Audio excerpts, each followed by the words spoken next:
दोस्तों साल 2020 में भारत की तरफ से ये प्लानिंग की गई थी कि हम अपने टेड-बीएफ यानी कि twin engine deck based fighter jet को 2026 तक बनाकर पूरी तरीके से तैयार कर लेंगे और 2026 के मिड तक हम अपने टेड-बीएफ फाइटर जेट की फर्स्ट फ्लाई को भी कंडक्ट करेंगे और फर्स्ट फ्लाई हो जाने के 3 से 4 सालों बाद तक टेड-बीएफ फाइटर जेट की खूब दबाकर टेस्टिंग की जाएगी और फिर फाइनली 2031 या फिर 2032 से टेड-बीएफ फाइटर जेट को मास प्रोडक्शन के लिए भेजा जाना था। साथ में भारत की तरफ से ये भी प्लानिंग की गई थी कि हम टेड-बीएफ फाइटर जेट के बेसिस पर अपनी वायुसेना के लिए भी एक फाइटर जेट को बनाकर तैयार करेंगे और उस फाइटर जेट का नाम ओरका यानी कि ओमनी रोल कॉम्बैट एयरक्राफ्ट होने वाला था। लेकिन हमारी वायुसेना ने इस प्रोजेक्ट में अपना इंटरेस्ट नहीं दिखाया था। उस समय हमारी नौसेना की तरफ से ये प्लानिंग की गई थी कि जो हमारे आईएनएस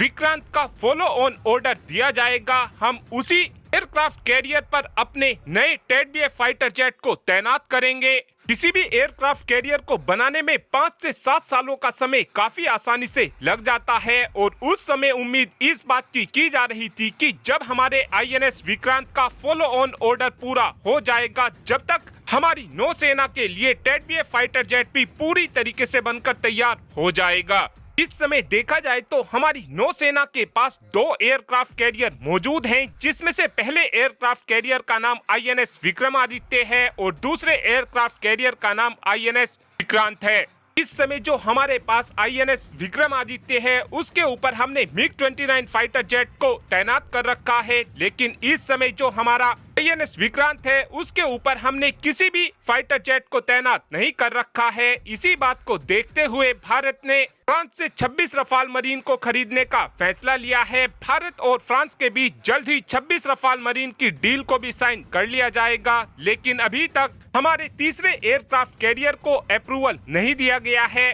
जिस कारण अब टेड-बीएफ प्रोग्राम भी लेट होना शुरू हो चुका है। इस समय देखा जाए तो हमारा टेड-बीएफ प्रोग्राम 3 साल लेट हो चुका है और अब बताया ये जा रहा है कि हमारा टेड-बीएफ फाइटर जेट हमको 2029 तक ही देखने को मिल पाएगा। टेड-बीएफ फाइटर जेट के 2029 तक पूरा होने में हमको बहुत ही ज्यादा मुश्किलों का सामना करना पड़ेगा। ऐसा मैं इसलिए भी बोल रहा हूं क्योंकि अभी तक भी टेड-बीएफ को लेकर हमारी कैबिनेट कमेटी ऑन सिक्योरिटी की तरफ से अप्रूवल नहीं दिया गया है और जब तक कैबिनेट कमेटी ऑन सिक्योरिटी की तरफ से अप्रूवल नहीं आएगा जब तक टेड-बीएफ फाइटर जेट पर काम ही करना शुरू नहीं किया जाएगा। अगर हमारी कैबिनेट कमेटी ऑन सिक्योरिटी की तरफ से आज भी टेड-बीएफ फाइटर जेट का अप्रूवल दिया जाता है तो ये फाइटर जेट 4 से 5 सालों बाद ही बनकर तैयार होगा, जिसके बाद 3 से 4 सालों तक लगातार इसकी टेस्टिंग की जाएगी। और ये कंडीशन जब है जब हम आज ही कैबिनेट कमेटी ऑन सिक्योरिटी का अप्रूवल ले आते हैं